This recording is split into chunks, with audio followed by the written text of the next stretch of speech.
Culture Talk Bev in the building, man. I got my man's. Dee Syrus from Harlem, moved to the Bronx, but I'm all over NYC trying to get all 5 bros to fuck with me.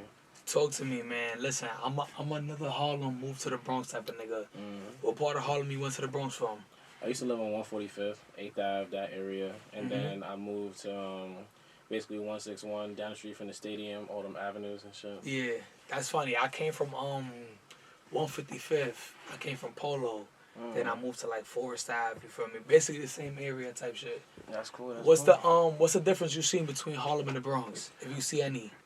The hills are ridiculous. The hills, like talk to them. Jeez. Like living in Harlem, I could walk straight for a good minute and get to where I need to be. But the Bronx, if I'm trying to meet up with a friend, I'm doing leg exercises no matter what. When it comes to your music, where do you feel like you've been influenced more, the Bronx or Harlem? I will say that the Bronx has influenced my music more because in Harlem I was kind of like a one-trick kind of nigga. Yeah. But now, like in the Bronx, and I had to be forced to like listen to different kind of stuff, and I just assimilated that with the shit that I was doing. Yeah. If you had to categorize your style as one thing, what would you choose? I would choose. Actually, I don't have a choice because I'm always like bouncing around with different styles and flows and things like that. I don't like to stay in one place for too long. Okay. So it's like I can't really pinpoint who I really am in terms of music. I don't know if I'm gonna find a concrete thing that I just go to like my bread and butter. I don't think I have that yet. But I'm just trying what I can, what I'm good at, what I'm not good at, and just continuing on until I find something that I'm like 100% comfortable with.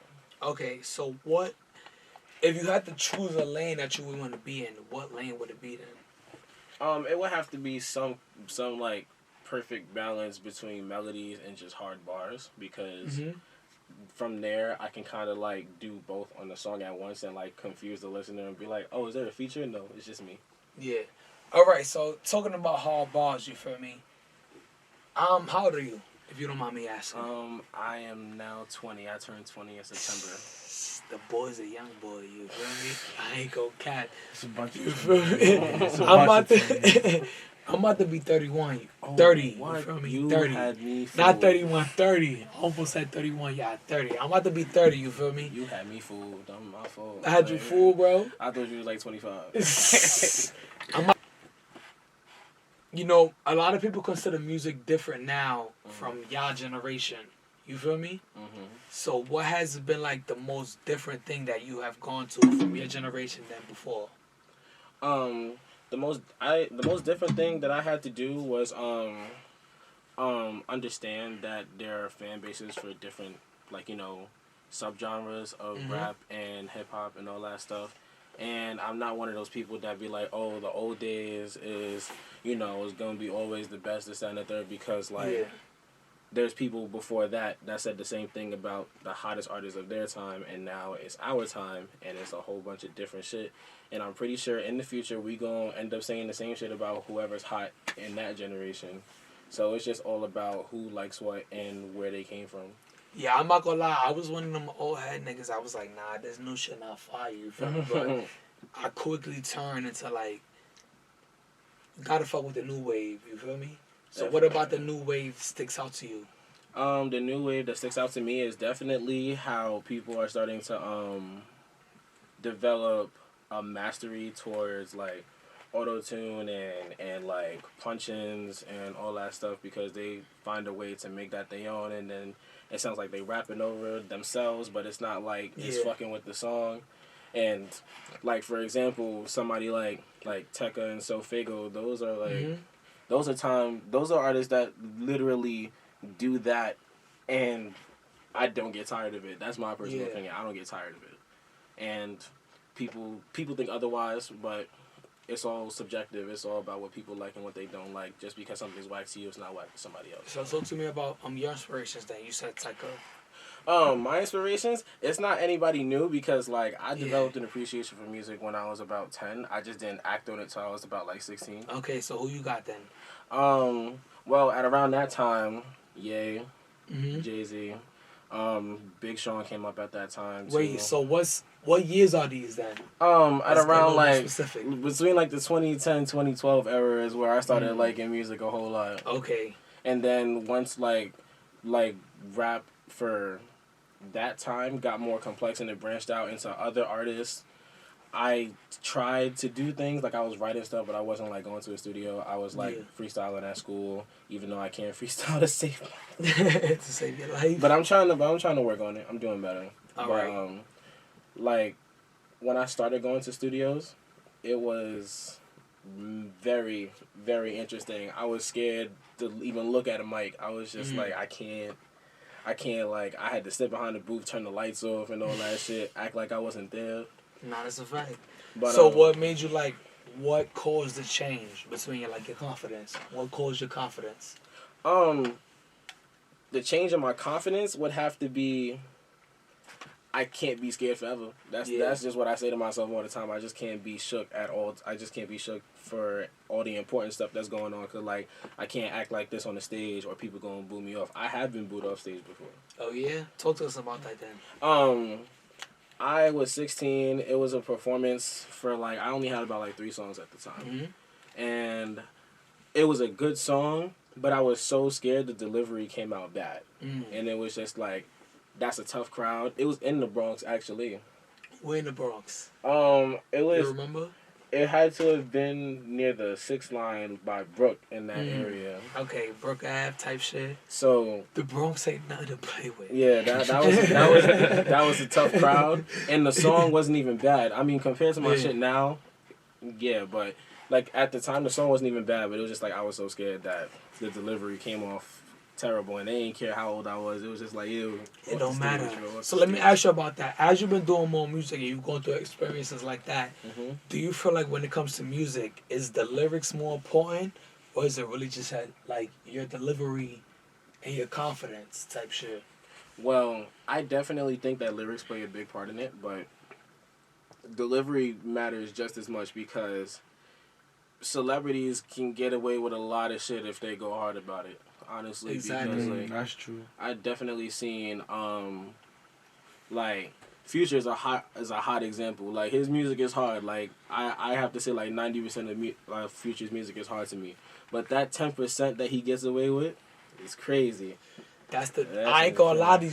That's like really the tempo and shit that the nigga go with. Like yeah, but he go with shit that sounds good to the people's ears. You understand? Like, whether it's nice or not, it don't matter what he say. He finds the right tempo. Like, I don't know if you heard Kanye talking on this nigga Nori shit, you feel me? Drink Champs, you feel me? He was talking about how, like, sounds attack different tempos, different frequencies, you feel me? The 808s is a low frequency. So he comes at different frequencies, like, what's a sound that, like, when you hear, like, a beat from a producer, like, you hear it and you just feel like this is the type of shit you want to rap on?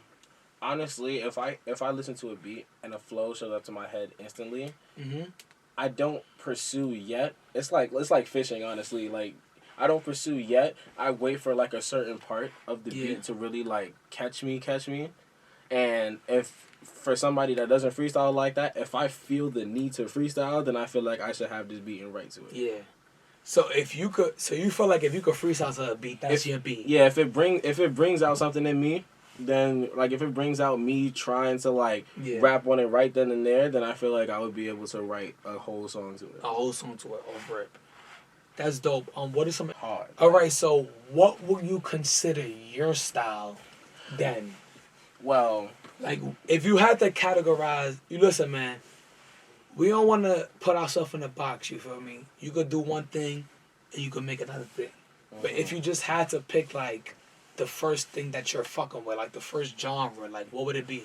Well, the first genre would have to be hip-hop, obviously. Like, I rap, I have bars for days. Even if I'm not freestyling, I write all the time. My work ethic when it comes to making a song is pretty strong, too. Like, I would literally...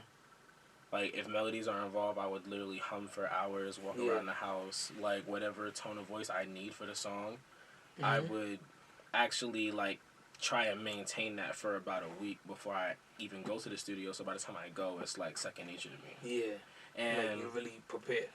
And I try to use flows. I mean, there's no such thing as stealing a flow unless you're saying the words that go with it. Told. That's how I feel. Told. But like, I try to use flows and try and put my spin on it, even though I don't believe in like stealing flows because you didn't make it.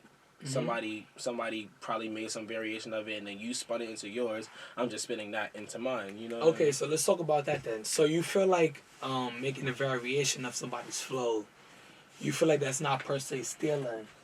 I don't think it's stealing. I think because like, let's say somebody raps on a beat and it's like 1 2 3 1 2 3 1 2 3 1 2 3 and like for example like that everybody does that and nobody that's like can really popular beat. Nobody could really call themselves the founder or something like that because like so many people can do shit like that. So let's talk about that. Let's get into that. So that flow that's going on right now, the I have a few songs like that. So you don't feel like that could be attributed to somebody right now? I mean, definitely depending on how you deliver it. Like, let's say that you put like a pause somewhere, or like you switch it up and then bring it back similar to somebody else. I like that's paying homage to somebody. Okay, hold on. Who do you feel like that came from? Bro, come on, bro. That's Migos, Offset. Okay, yeah, come on. I gotta agree with you on that though, bro. Who do you think like that came from? That